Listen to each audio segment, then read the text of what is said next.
The cockpit of a Boeing 777 is a sanctuary built on absolute trust.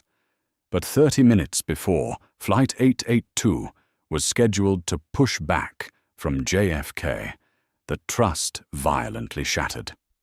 A senior first officer crossed a line that should never be crossed, pointing a trembling finger at the brilliant young black trainee in the jump seat, declaring, "I am not flying across the Atlantic with him." What happened next didn't just end a career. It sent shockwaves through the entire aviation industry. The crew briefing room at John F. Kennedy International Airport's Terminal 4 was a liminal space smelling faintly of ozone-burnt coffee and aviation fuel. It was 4 p.m. on a dreary Tuesday, and the fluorescent lights hummed a low, monotonous tune that veteran pilots tuned out like background static. Captain Thomas Mitchell, a 58-year-old aviator with silver hair and 32,000 flight hours logged, sat at a corner table reviewing the North Atlantic weather charts. He was a man of quiet authority, respected throughout trans-global airlines for his unflappable demeanor and absolute adherence to procedure. Tonight's assignment was Flight 882, a heavy Boeing 777-300ER, bound for London Heathrow. It was a route Thomas could fly in his sleep, but the winter jet stream was pushing 200 knots, meaning they would have to meticulously manage their fuel burn. The door to the briefing room swung open, and First Officer Bradley Compton strode in.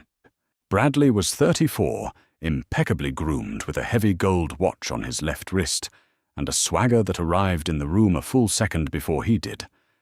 Bradley was a legacy hire. His father had been a vice president of operations at a major legacy carrier before the mergers of the 2000s. Bradley had never been allowed to fail gliding through his flight training on a cushion of high-level connections and deep pockets. He was a competent pilot, technically speaking, but he lacked the humility that the sky usually demanded of its subjects. "Evening, Captain," Bradley said, dropping his heavy leather flight bag onto the table with an unnecessary thud. He flashed a practiced, blindingly white smile. "Looks like we've got a tailwind that's going to get us to the pub in London a whole hour early. I've already put in a request for the preferred arrival slot." "Good evening, Brad," Thomas replied, not looking up from his iPad. "Don't count your pints just yet. There's a nasty line of convective weather sitting just off the coast of Nova Scotia. We'll be dodging lightning for the first 3 hours." Bradley scoffed, leaning back in his chair and crossing his arms. "Nothing the 777 can't handle. Besides, it's just you and me up there. We've flown this route a dozen times. Smooth sailing." "Actually," Thomas said, finally tapping the screen of his tablet and looking up, his ice-blue eyes locking onto Bradley's. "It's not just you and me tonight.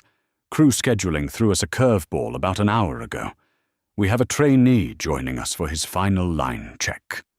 Bradley's smile faltered his brow, furrowing in instant irritation. "A trainee on a transatlantic heavy. Are you kidding me, Tom? This is a flagship route, not a sandbox for some kid to practice his radio calls." "He's not a kid," Thomas corrected his voice, dropping a fraction of an octave, signaling an end to the casual banter. "His name is Jordan Brooks, and it's Captain Mitchell while we're on the clock, Brad." Before Bradley could formulate a defensive reply, the door opened again. Stepping into the fluorescent glare of the room was a young man in a pristine, perfectly pressed trans-global uniform. The 3 stripes on his epaulets shone brightly. He held his cap under his left arm, standing tall with the unmistakable posture of a military background.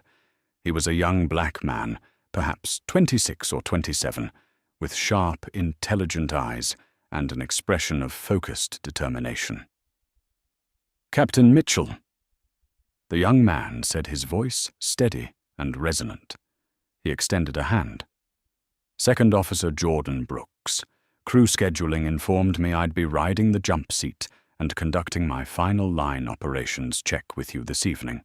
Thomas stood offering a firm, welcoming handshake. "Good to have you aboard, Jordan. I reviewed your file when scheduling called. Top of your class at Purdue, and 4 years flying C-17 Globemasters in the Air Force. That's an impressive resume."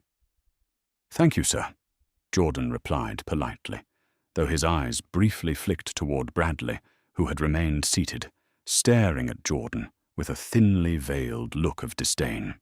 "Jordan, this is your first officer for the evening, Bradley Compton," Thomas introduced. Jordan turned, offering his hand to Bradley. "Nice to meet you, sir." Bradley looked at the outstretched hand for a long, uncomfortable second, before finally giving it a limp, perfunctory shake. "Right. The Air Force," Bradley muttered, leaning back and looking Jordan up and down, as if inspecting a faulty piece of luggage. "Flying cargo is a lot different than flying 350 paying passengers across the pond brooks. I hope they taught you more than just how to fly in straight lines." The microaggression hung in the air heavy and sharp. Jordan didn't flinch. His expression remained entirely neutral, a masterclass in professional restraint. "I assure you, First Officer Compton, my training has prepared me for the responsibilities of this aircraft and its passengers." Thomas narrowed his eyes, observing the dynamic. He had flown with Bradley enough times to know the younger man was arrogant, but he had never seen him act overtly hostile within seconds of meeting a new crew member. "All right, gentlemen," Thomas said, sharply, cutting through the tension. "Let's brief. Jordan, since this is your line check, you'll be handling the initial flight management computer setup and the walk-around once we get to the aircraft. Brad, you'll supervise his inputs and handle the clearance delivery. Let's review the fuel load. We're taking on 180,000 pounds. For the next 20 minutes, Thomas ran through the standard briefing. Jordan was immaculate in his responses. When Thomas asked complex questions about ETOPS, Extended Range Twin-Engine Operational Performance Standards, alternate airports in case of an engine failure over the ocean, Jordan rattled off the coordinates, weather minimums and runway lengths of Keflavik and Gander without looking at his notes. Every time Jordan answered correctly, Bradley shifted uncomfortably in his seat. The first officer would audibly sigh, click his pen, or mutter something under his breath. To Bradley, Jordan wasn't just a trainee, he was an intrusion. In Bradley's privileged, narrow worldview, the flight deck of a wide-body jet was an exclusive country club, and Jordan didn't fit the profile of the members he was used to associating with. Bradley's mind had already jumped to the cynical, baseless conclusion that had been parroted in the dark corners of the internet, that Jordan was a diversity hire rushed through the pipeline to satisfy a corporate quota. As they packed up their bags to head to the gate, Bradley leaned close to Thomas while Jordan stepped out into the hallway. "Look, Captain," Bradley whispered, his tone conspiratorial. "Are we sure about this kid I've heard about, how the company is pushing these new initiatives, lowering the standards to hit their demographic targets? I don't want to be babysitting a guy over the middle of the Atlantic when the weather turns to crap." Thomas stopped dead in his tracks. He turned slowly, towering over Bradley. The veteran captain's face was a mask of cold, hard stone. "Let me make something perfectly clear to you, Compton," Thomas said, his voice a low, dangerous whisper. "Second Officer Brooks has more heavy jet time from his military service than you did when your father made a phone call to get you your first right-seat job at a regional carrier. You will treat him with the respect his rank and his uniform demand. Do you understand me?" Bradley's face flushed a deep, ugly red. He swallowed hard, his jaw clenching. "Yes, Captain." "Good," Thomas said, turning on his heel. "Now let's go pre-flight my airplane." Gate B-24 was teeming with the chaotic energy of 300 passengers preparing for an international flight. Beyond the massive glass windows, the Boeing 777-300ER sat under the blinding ramp lights, its massive GE-90 engines looking like caverns waiting to inhale the night sky. Inside the flight deck, the atmosphere was decidedly less chaotic, but infinitely more pressurized. The cockpit of the 777 is a marvel of modern engineering, a tight enclosed space dominated by glowing glass displays, rows of illuminated switches, and the hum of avionics cooling fans.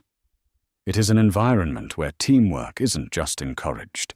It is the absolute bedrock of survival. Jordan was in the right seat, temporarily occupying the first officer's position, to complete the FMC flight management computer setup, a standard procedure for a trainee on a check ride. His fingers danced across the keypad with the speed and precision of a concert pianist. He was cross-referencing the intricate North Atlantic track coordinates with the master flight plan, ensuring not a single decimal point was out of place. Bradley stood in the doorway of the flight deck, his arms crossed tightly against his chest, looming over Jordan's shoulder. Instead of taking his place in the jump seat or preparing his own charts, Bradley had appointed himself as an aggressive auditor. "You missed a step," Bradley snapped, suddenly pointing a finger directly at the CDU control display unit screen. "You didn't verify the gross weight against the zero fuel weight." Jordan paused. He didn't turn his head, but his eyes flicked to the upper right corner of the display.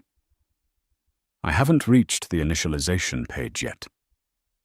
First Officer Compton, "Standard operating procedure dictates I complete the route waypoints first, before moving to performance data." "Standard operating procedure." Bradley mocked, his voice dripping with condescension. "Listen to the textbook. Out here in the real world, we do things efficiently. I don't care how they did it in the military or whatever accelerated program the airline pushed you through. On this plane, you do it my way." Captain Thomas Mitchell was in the left seat, quietly reviewing the maintenance logbook. He didn't intervene. Part of a line check was seeing how a trainee handled cockpit resource management, which included dealing with difficult crew members. Thomas was observing Jordan's stress response. Jordan took a slow, silent breath through his nose. "Understood. I will input the performance data now." He navigated to the PER FINIT page and seamlessly entered the weights. Gross weight verified. Center of gravity is 32%. Bradley scowled. He had expected Jordan to fumble to get flustered. Instead, the trainee was composed, his technical knowledge flawless. The inability to break Jordan on a professional level seemed to push Bradley toward a darker, more personal avenue of attack. "You know Brooks," Bradley said casually, leaning against the bulkhead. "I read an article the other day in an aviation journal, talking about the changing face of the industry. It's amazing how fast someone can get fast-tracked into a heavy jet these days. Used to take guys like me years of grinding in turboprops. Now a nice smile and the right demographic profile, and you're handed the keys to a $300 million airplane." The flight deck went completely silent. The only sound was the persistent droning hum of the APU auxiliary power unit providing electrical power to the jet. Jordan froze his finger, hovering over the execute button on the computer. He finally turned his head, looking up at Bradley. The young trainee's eyes were completely devoid of fear, replaced by a quiet, steely dignity. "I have 4,000 hours flying military cargo in combat zones, Mr. Compton." Jordan said, his voice low and remarkably steady. "I earned my place in this seat. If you have concerns about my proficiency, you can note them on my evaluation. But my background and my qualifications are not up for debate." "Oh, don't get defensive," Bradley sneered, though there was a nervous edge to his arrogance now. "Just making an observation about corporate politics. You guys are always so quick to play the victim the second someone questions you." "That is enough." The voice came from the left seat. Captain Thomas Mitchell hadn't yelled. He hadn't raised his voice at all. but the sheer localized gravity in his tone was enough to suck the air out of the room. Thomas slowly turned his seat to face Bradley. "Bradley, step out onto the jet bridge." "Now," Thomas commanded. "Captain, I said step out." Thomas interrupted, his eyes flashing with a terrifying, subdued fury. Bradley swallowed hard, his bravado momentarily fracturing. He turned and stepped out of the flight deck, standing in the enclosed, brightly lit tunnel of the jet bridge. A few feet away, the lead flight attendant, a sharp-eyed veteran named Sarah Collins, was greeting the first-class passengers. She glanced over, sensing the immediate tension, but professionally turned her attention back to the boarding process. Thomas stood up and followed Bradley out, pulling the heavy cockpit door partially shut behind him so Jordan couldn't hear. "What the hell is wrong with you?" Thomas demanded, keeping his voice to a harsh whisper. "Are you actively trying to sabotage this flight?" "Sabotage!" Bradley hissed back, his own anger flaring, emboldened by the privacy of the jet bridge. "I'm trying to protect my license. I am not going to let some affirmative action charity case screw up a transatlantic crossing. I've seen guys like him in the simulator. They freeze up when the alarms start ringing. I am not risking my career because HR wanted to look good in a press release." Thomas stared at Bradley as if he were looking at an alien species.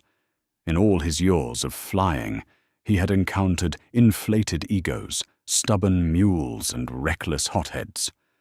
But this naked, unapologetic prejudice, masked as a concern for safety, was something entirely different. It was a poison, and Thomas knew that introducing poison into the isolated, high-stakes environment of a cockpit at 35,000 feet was a guaranteed recipe for disaster. "His record is flawless," Thomas said coldly. "Your prejudice is the only safety hazard on my aircraft today." "Prejudice?" Bradley laughed bitterly. "Call it whatever you want, Tom. It's reality. I'm the first officer of this aircraft. I am second in command. And I am telling you, as your co-pilot, I do not trust him." "You don't have to trust him," Thomas replied. "You have to do your job. Now get back in there, sit down, and keep your mouth shut unless you are calling out a checklist item. Is that understood?"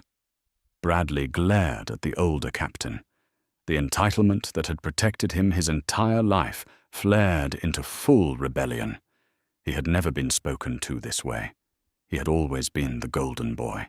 "No." Bradley said, his voice rising just enough to turn the heads of a few passengers making their way down the jet bridge. "No, I don't understand." The boarding music, a soft, generic jazz tune, drifted from the cabin into the jet bridge, creating a surreal, calming soundtrack to the aggressively escalating standoff. First Officer Bradley Compton stood with his feet planted wide, his jaw set in stubborn defiance. He felt untouchable. In his mind, he was the seasoned professional, the son of aviation royalty, and the airline would undoubtedly back him over an unproven trainee. Captain Thomas Mitchell remained perfectly still, his posture relaxed, but his mind racing. A commander's primary duty is the safety of the aircraft and its passengers. Safety isn't just about avoiding thunderstorms or managing fuel. It is about crew resource management. A fractured cockpit is a deadly cockpit. The tension Bradley was creating wasn't just unprofessional, it was dangerous. "Let me be incredibly clear," Bradley said, taking a half step closer to Thomas, misinterpreting the captain's silence for hesitation. "I am not spending 6 hours in a dark box with that guy. I won't do the walk around with him. I won't share the radios with him. And I sure as hell won't trust him to fly this heavy while we take our rest breaks. So you have a choice to make, Captain." Bradley pointed a finger toward the cockpit door. "You call scheduling and you tell them the trainee is a no-go. Tell them he failed his pre-flight assessment. Tell them whatever you want, but he gets off this plane." Thomas didn't blink. "And if I don't, Bradley smirked, a nasty, confident little expression. Then I walk, and since we're 30 minutes from pushback, and there aren't any reserve 777 first officers sitting around the JFK crew room right now, you'll have to cancel the flight. 300 angry passengers, hundreds of thousands of dollars in lost revenue, and a massive headache for the company. All because you wanted to play social justice warrior. It's him or me, Tom. Make the call. It was the ultimate power play. Bradley was weaponizing the immense operational cost of a cancelled wide-body flight, betting his legacy status against the career of a young black trainee. He expected Thomas to sigh, shake his head, and cave to the operational pressure. That's what middle management always did. Instead, Captain Mitchell reached into his breast pocket, pulled out his company-issued iPhone, and unlocked the screen. Him or you? That's your final word? Thomas asked quietly. That's my final word, Bradley said, crossing his arms, looking victorious. Thomas dialed a number, put the phone to his ear, and waited. After 3 rings, a voice answered. Dispatch, this is operations. Go ahead. This is Captain Thomas Mitchell, Flight 882, JFK to Heathrow. Thomas said his voice, projecting clearly over the background noise of boarding passengers. I need you to connect me directly to Chief Pilot Gregory Walsh. It's an urgent crew issue. Bradley frowned slightly. Calling the chief pilot directly was highly unusual for a simple roster change. Hold on, Tom. Just call crew scheduling and bump the kid, Bradley whispered harshly. Thomas held up a single finger, demanding silence. A moment later, the gruff voice of Gregory Walsh, the chief pilot for the North American Heavy Fleet, came over the line. Greg, it's Tom Mitchell, the captain said. Tom, you're supposed to be pushing back in 25 minutes. What's the problem? I have a CRM crew resource management emergency on the jet bridge. My first officer, Bradley Compton, has flatly refused to fly with our assigned trainee, second officer Brooks. Bradley's eyes widened. Wait, what are you doing? He hissed, stepping forward. Is the trainee impaired? Walsh asked over the phone. Negative, Thomas replied smoothly. Second Officer Brooks is fully competent, highly professional, and currently completing the FMC initialization flawlessly. First Officer Compton, however, has expressed overt racial prejudice, created a hostile and toxic environment, and just issued me an ultimatum threatening to abandon his post and force a flight cancellation if I do not offload the trainee. Are you out of your mind?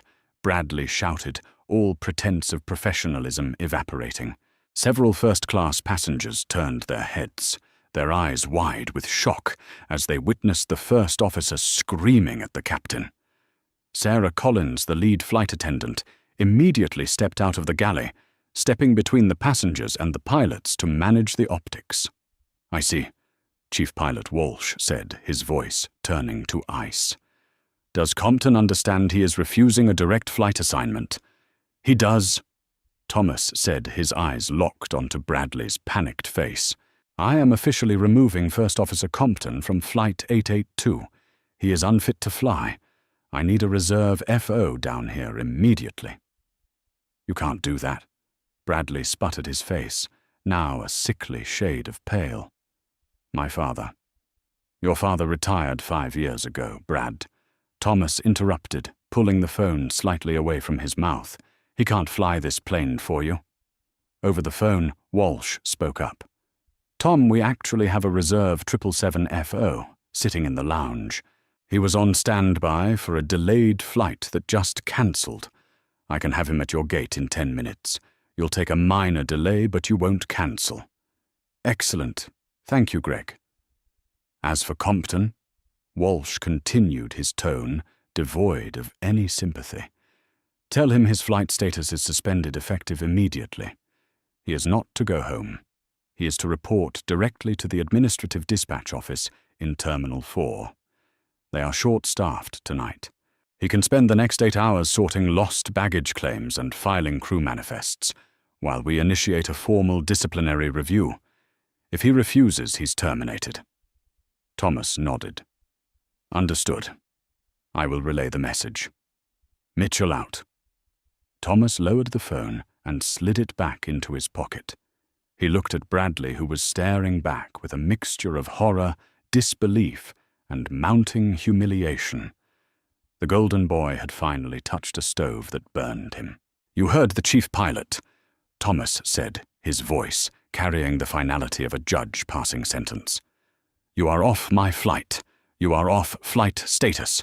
You're being assigned to administrative desk duty for the remainder of your shift. You can go down to the basement and sort luggage claims, or you can walk out those glass doors, hand in your badge, and never fly for this airline again. Tom, Captain, please. Bradley stammered, the arrogance entirely stripped away, replaced by the desperate pleading of a man who suddenly realized his actions had catastrophic consequences. You can't send me to the baggage office. The whole airport will know. The union won't protect you from a blatant safety violation and insubordination, Thomas said sharply. You gave me an ultimatum. Him or me. I chose him, because he earned his seat today. You just forfeited yours. Now get your bags out of my cockpit and get off my jet bridge. For a long, agonizing moment, Bradley didn't move. He looked past Thomas toward the open cockpit door. Jordan Brooks was sitting calmly in the right seat. He hadn't turned around. He hadn't gloated. He was simply continuing his pre-flight checks, a picture of absolute unbothered professionalism. Defeated, trembling with rage and embarrassment, Bradley pushed past Captain Mitchell. He walked into the cockpit, grabbed his leather flight bag, and stormed back out, keeping his eyes glued to the floor to avoid the stares of the passengers and the flight attendants who had witnessed the entire meltdown. As Bradley's heavy footsteps echoed down the jet bridge, retreating toward the terminal, Thomas took a deep breath, smoothing the front of his uniform jacket. The poison was gone. The sanctuary was secure. Thomas walked back into the flight deck and took his seat in the captain's chair. He looked over at Jordan, who was quietly reviewing the departure frequencies. FMC is completely loaded, Captain. Jordan said, his voice steady, acknowledging the drama that had just unfolded, by completely ignoring it. I've also cross-checked our oceanic entry point. We are ready for your review. Thomas smiled, a genuine, warm expression. Excellent work, Jordan. We have a replacement first officer on the way. He'll be here in 10. In the meantime, how about you walk me through your takeoff briefing? My pleasure, Captain. Jordan replied, his hands resting confidently on the controls. The replacement first officer, a 39-year-old former Navy aviator named David Miller, arrived at Gate B-24 with his flight bag slung over his shoulder and a breathless apology for the delay. Unlike his predecessor, David took one look at Jordan's crisp uniform and military bearing and offered a firm, respectful handshake. Within 5 minutes, the new crew had synchronized their workflows. The toxic cloud that had hung over the flight deck was gone, replaced by the quiet, efficient hum of professional aviators doing what they did best. Flight 882 pushed back from the gate exactly 14 minutes behind schedule as the Boeing 777-300ER taxied toward runway 31L. The massive twin GE-90 engines spooled up, vibrating through the airframe with a primal, bone-rattling power. Transglobal 882, heavy cleared for takeoff runway. 31 left. The JFK tower controller's voice crackled through their headsets. Cleared for takeoff 31 left. Transglobal 882 heavy. David responded. Captain Mitchell pushed the thrust levers forward. The heavy jet surged down the tarmac, pressing the crew into their seats. V1, rotate, Jordan called out from the jump seat, monitoring the primary flight displays with hawkish intensity. The nose lifted, and the massive aircraft broke the surly bonds of Earth, piercing the low-hanging New York cloud cover and banking east toward the Atlantic. Meanwhile, 300 feet below the departure path of Flight 882, Bradley Compton was experiencing a spectacular fall from grace. Terminal 4's administrative dispatch office was located in the sub-basement. It was a windowless, depressing concrete bunker that smelled strongly of mildew ozone from overworked laser printers and stale coffee. It was the place where flight crews went to die, or at least to fill out endless reams of paperwork for ground incidents, union disputes, and lost luggage. Bradley stood in the doorway, his uniform jacket draped over his arm, his golden epaulets feeling more like lead weights. The shift manager, a balding, perpetually stressed man named Frank Higgins, looked up from a chaotic desk littered with IATA baggage tags and half-eaten sandwiches. "You Compton?" Frank asked, not bothering to hide his disdain. Chief Pilot Walsh had already called down. "Yes," Bradley said through gritted teeth. "Where do I sit?" "Sit!" Frank barked out a laugh. "You don't sit. We had a massive baggage routing failure on the Frankfurt and Paris flights this afternoon. I have 400 bags sitting in holding pens that need their RFID tags manually scanned and cross-referenced with the passenger manifests." Bradley stared at him aghast. "I am a first officer. I fly airplanes. I don't touch luggage." Frank stood up, grabbing a heavy yellow barcode scanner and tossing it hard at Bradley's chest. Bradley fumbled, barely catching it. "You were a first officer," Frank corrected coldly. "Tonight you're my baggage clerk. Sector G, Bay 4. Start scanning. If you miss a single bag, Walsh told me to write you up for insubordination. Your choice, pal. The door to the parking garage is right behind you if you want to quit."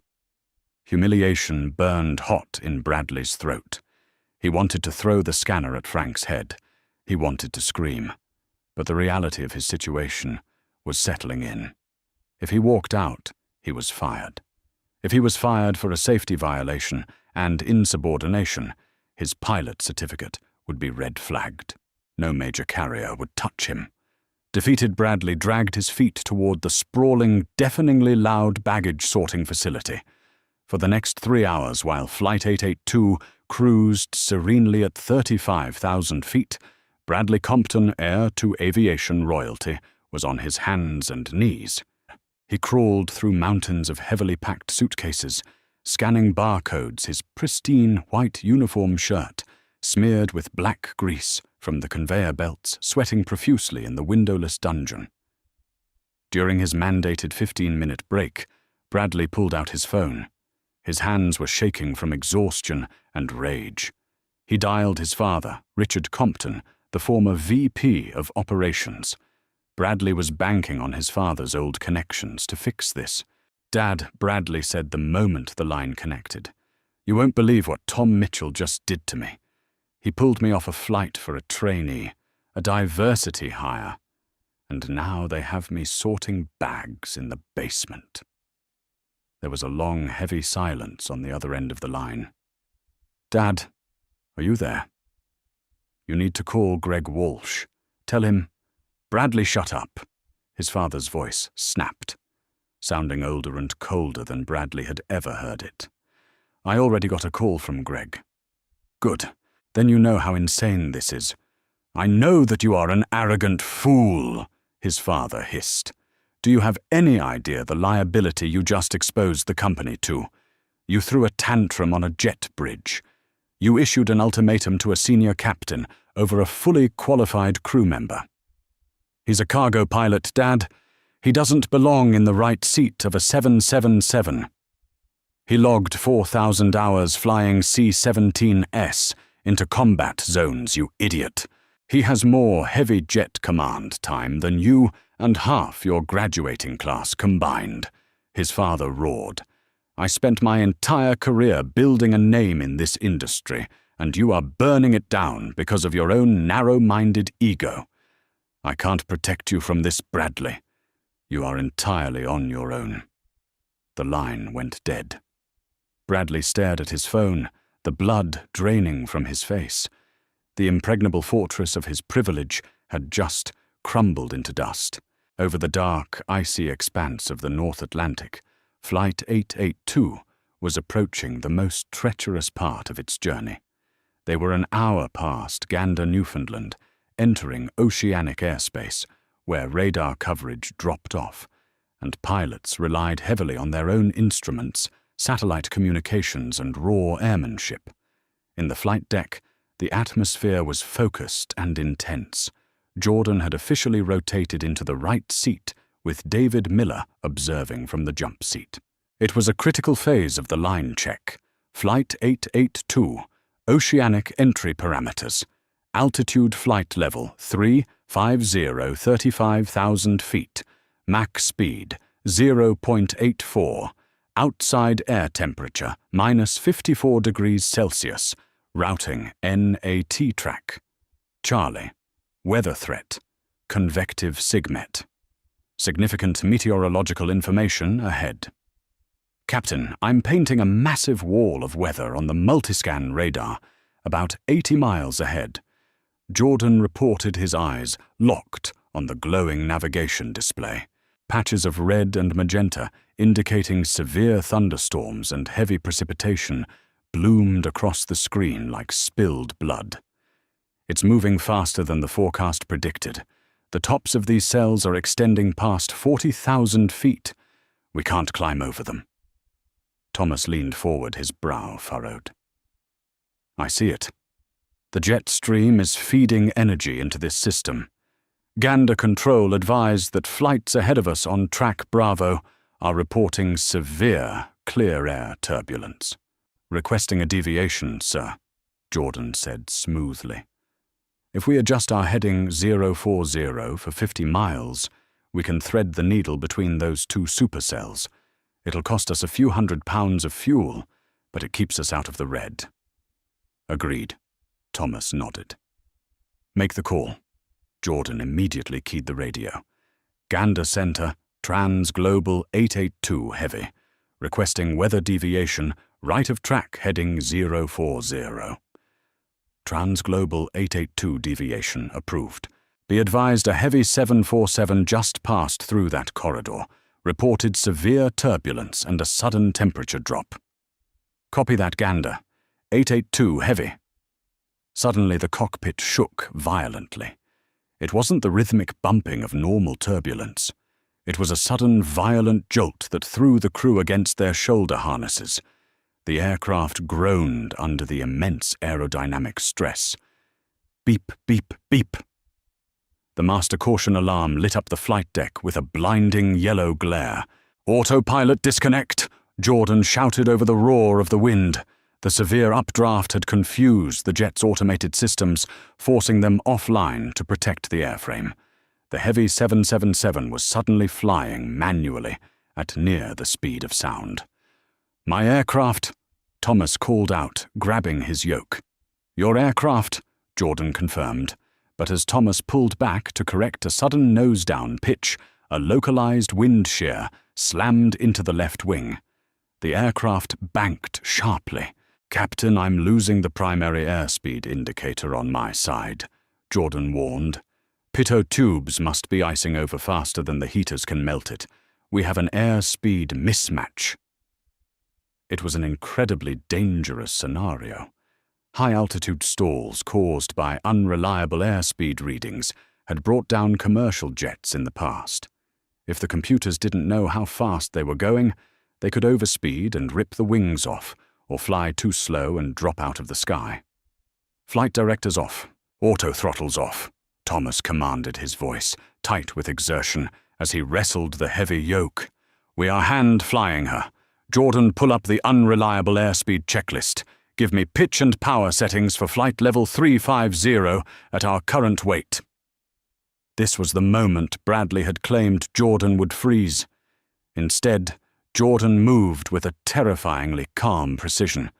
His years of flying C-17 through monsoons in the Pacific and combat zones in the Middle East took over. He didn't scramble. He didn't panic. "Checklist open." Jordan stated his voice, a steady grounding anchor in the chaotic cockpit. He cross-referenced the heavy aircraft's weight with the performance tables in mere seconds. "For our current weight target pitch is 2.5 degrees nose up.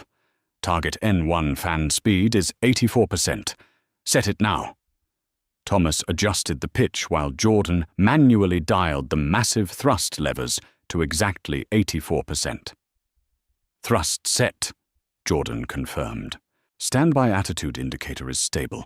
We are flying a safe profile. Let's write it out, Captain."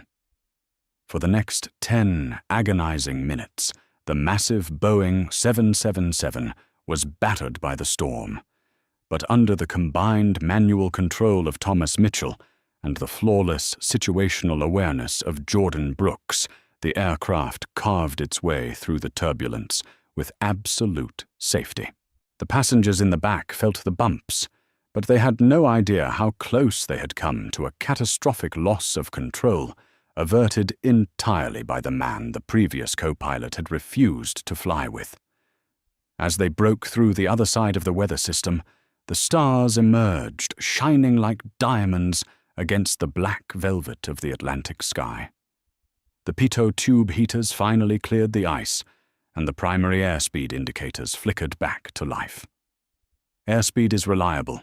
Instruments cross-checked. Jordan reported, exhaling a long, slow breath. Re-engaging autopilot. The heavy yoke centered itself, and the smooth, automated hum returned to the flight deck. Thomas sank back into his seat, wiping a bead of sweat from his forehead. He looked over at Jordan. The young man's hands weren't shaking. His breathing was normal. "Well," David Miller said from the jump seat, letting out a low whistle. "That was some of the finest airmanship I've seen in 20 years. Outstanding work, Brooks." "Thank you, sir," Jordan replied, modestly adjusting his headset. "Just following the checklists." Thomas Mitchell smiled, an immense sense of pride swelling in his chest. "You did more than follow checklists, Jordan. You kept us flying. Consider your line check passed with flying colors. I'd share a cockpit with you anytime, anywhere." Thousands of miles behind them, dawn was breaking over New York City. Bradley Compton dragged himself out of the Terminal 4 basement. His uniform ruined his muscles, aching his pride completely shattered. He had scanned over 600 bags.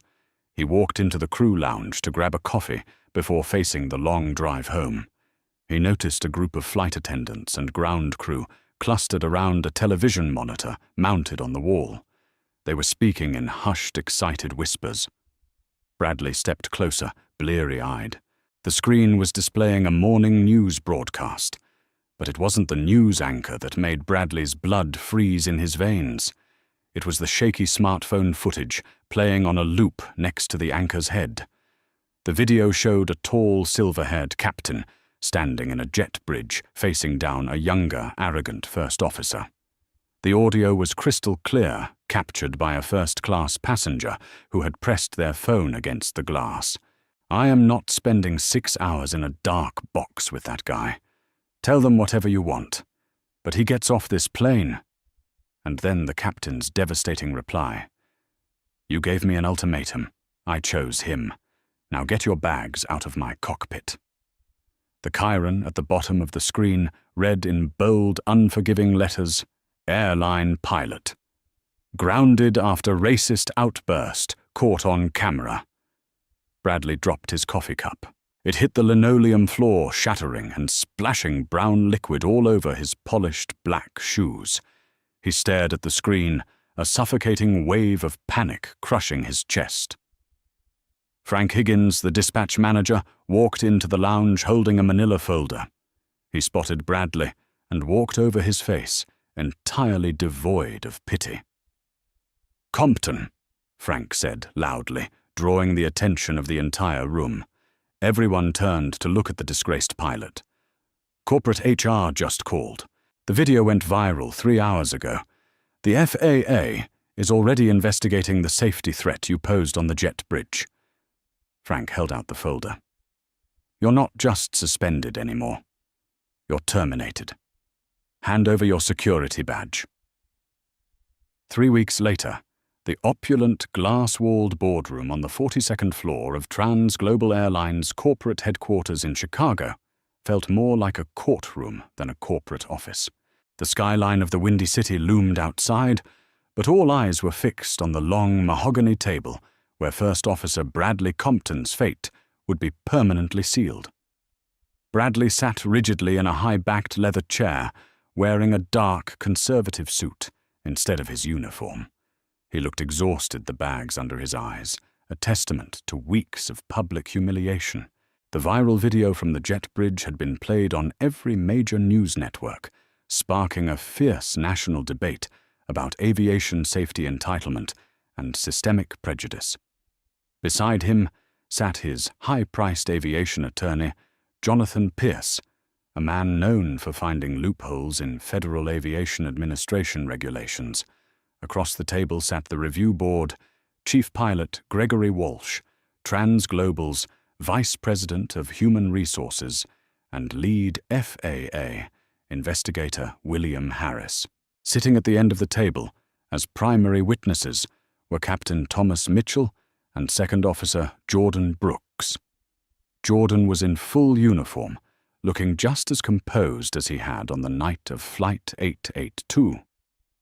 "Gentlemen," Attorney Pierce began, his voice slick and practiced, "my client acknowledges that his delivery on the jet bridge was unprofessional. Emotions were high. However, we are here to argue that Mr. Compton's actions were rooted strictly in aviation safety. He had legitimate documented concerns about the accelerated training programs currently being employed by TransGlobal. He believed Mr. Brooks lacked the requisite heavy jet experience for a transatlantic crossing. It was a crew resource management dispute, not a racial incident. Terminating his career over a safety concern sets a dangerous precedent." Chief Pilot Walsh leaned back, steepling his fingers. "A safety concern, mister. Pierce issuing a him or me ultimatum 30 minutes before pushback is a safety concern. He was trying to protect the passengers from an inexperienced trainee," Pierce insisted smoothly. "Inexperienced." The voice belonged to FAA investigator William Harris. The federal agent didn't look up as he opened a thick manila folder and extracted a glossy printout of a telemetry graph. He slid it across the mahogany table toward Bradley and his lawyer. "Mr. Pierce, are you familiar with flight data recorder readouts?" Harris asked, his tone deceptively mild. "I am," Pierce replied, frowning at the complex web of jagged lines. "Excellent, because this is the FDR readout from Flight 882, exactly 3 hours and 12 minutes after it departed JFK. Right over the North Atlantic, the aircraft encountered a severe, unforecasted convective updraft and sudden wind shear. The autopilot immediately disconnected. A split second later, the pitot tubes iced over, resulting in an unreliable airspeed indication." Bradley's head snapped up. His eyes widened as he looked at Thomas and Jordan. He knew exactly how lethal an unreliable airspeed scenario was at 35,000 feet. It was the ultimate nightmare scenario for a pilot. In the simulator, a standard crew takes an average of 12 to 15 seconds to diagnose that specific cascading failure. Harris continued, his voice echoing in the silent room. "According to the black box, Second Officer Jordan Brooks diagnosed the failure, calculated the manual pitch and power settings from memory, and physically stabilized the aircraft in 4.2 seconds. Harris leaned forward, locking eyes with Bradley. Mr. Brooks didn't just meet the standard, Mr. Compton. He shattered it. The telemetry shows a masterclass in heavy jet airmanship. He kept 300 people alive. Now let's look at your last 3 simulator check rides. Shall we?" Harris pulled out another sheet of paper. Bradley's face drained of all color. In your last 2 recurrent training sessions, when presented with a high-altitude stall scenario, you froze. Harris read the report mercilessly. Your instructor noted a dangerous delay in cognitive processing under high-stress CRM environments. If you had been in the right seat that night instead of Mr. Brooks, the FAA's projection suggests Flight 882 might have experienced a catastrophic loss of control. Pierce opened his mouth to object, but the wind had been completely knocked out of his sails. Bradley stared at the table, his hands trembling. The narrative he had built in his head, the lie that he was the superior aviator protecting the skies, was being surgically dismantled with cold, hard data. "There is one final matter," Chief Pilot Walsh said, reaching into his suit pocket and withdrawing a single folded sheet of paper with a personalized letterhead. "We received a written statement this morning from a former executive of this airline. I will read it into the record." Bradley's breath hitched. He knew that letterhead. Walsh cleared his throat. "To the disciplinary board, I dedicated 35 years of my life to ensuring the safety and integrity of trans-global airlines. I raised my son to revere the flight deck as a sanctuary of professionalism and mutual respect. The footage of his behavior and the toxic prejudice he displayed toward a fellow aviator is a betrayal of everything this industry stands for. I fully endorse Captain Mitchell's decision to remove him from the aircraft. The sky has no room for arrogance or bigotry. Bradley must be held entirely accountable. Signed, Edward Compton." The silence that followed was absolute. Bradley closed his eyes, a single tear escaping and tracking down his cheek. The ultimate legacy he had hidden behind his entire life had just publicly disowned him. "Bradley Compton," Walsh said, his voice ringing with finality. "Your termination is upheld. Furthermore, TransGlobal is forwarding the findings of this hearing to the FAA with a recommendation to revoke your airline transport pilot certificate under the moral character and safety clauses. You will never fly a commercial airliner again. We are adjourned." 1 year later, the spring sun reflected brilliantly off the massive glass windows of London Heathrow's Terminal 5. On the tarmac below, a freshly washed Boeing 777-300ER sat gleaming, being prepped for the return leg to New York. Underneath the belly of the massive beast, a pilot in a crisp uniform was conducting the exterior walk-around. The 3 gold stripes on his epaulets shone brightly in the morning light. First Officer Jordan Brooks meticulously inspected the landing gear struts, shining his heavy, tactical flashlight into the wheel well, just as he did before every single flight. A familiar figure walked down the jet bridge stairs and stepped out onto the tarmac. Captain Thomas Mitchell, now in his final year before mandatory retirement, smiled as he watched his first officer work. "You're going to wear the paint off the fuselage if you keep inspecting it. That closely, Jordan." Thomas called out over the roar of a nearby taxiing Airbus. Jordan turned, flashing a genuine relaxed smile. "Just making sure the ground crew didn't miss any of the safety wire, Captain. Everything looks perfect. We're good for the pond crossing." "I never doubted it for a second," Thomas said, clapping the younger man on the shoulder. A lot had changed in 12 months. Following the incident and the subsequent hearing, TransGlobal Airlines completely overhauled its crew resource management syllabus, using Flight 882 as a mandatory case study in both the dangers of pilot prejudice and the importance of decisive leadership. Jordan had passed his line check with the highest marks in company history. He wasn't just a trainee anymore. He was one of the most respected first officers in the heavy fleet, already on the fast track to upgrade to captain.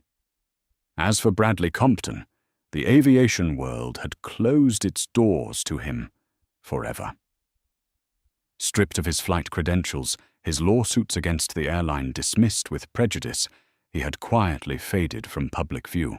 The last rumor Thomas had heard from the union reps was that Bradley had taken a mid-level management job at a regional trucking logistics firm in Ohio, forever grounded behind a desk managing freight he would never get to fly. "Weather looks good for the return trip," Thomas noted as they walked back up the metal stairs toward the jet bridge. "Should be a smooth ride all the way into JFK." "I'll take a smooth ride over a convective Sigmet any day, sir." Jordan laughed. They stepped into the flight deck. It was quiet, peaceful, and perfectly ordered. The glowing screens of the FMC waited for their inputs. Jordan slid into the right seat, smoothly securing his 5-point harness and reaching for the initialization checklist. Thomas sat in the left seat, watching Jordan's hands move with absolute practiced confidence. The captain felt a deep, abiding sense of peace. The future of aviation wasn't about who your father was or what connections you had in the corporate office. The sky didn't care about legacy. The sky only cared about skill respect and the content of an aviator's character. Looking at the brilliant young first officer beside him, Thomas knew the sanctuary was in the best possible hands. "All right, First Officer Brooks," Captain Mitchell said, flipping the battery switch to on. "Let's take her home."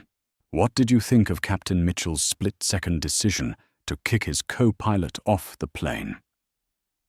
This incredible story proves that true leadership means standing up for what is right, even when the pressure is immense. The flight deck is no place for prejudice, and Jordan Brooks proved that skill and character will always triumph over arrogance and entitlement. If this story of justice-intense aviation drama and ultimate karma kept you on the edge of your seat, hit that like button right now. Don't forget to share this video with anyone who loves a powerful comeback story, and subscribe to the channel for more thrilling, real-life inspired dramas. Drop a comment below.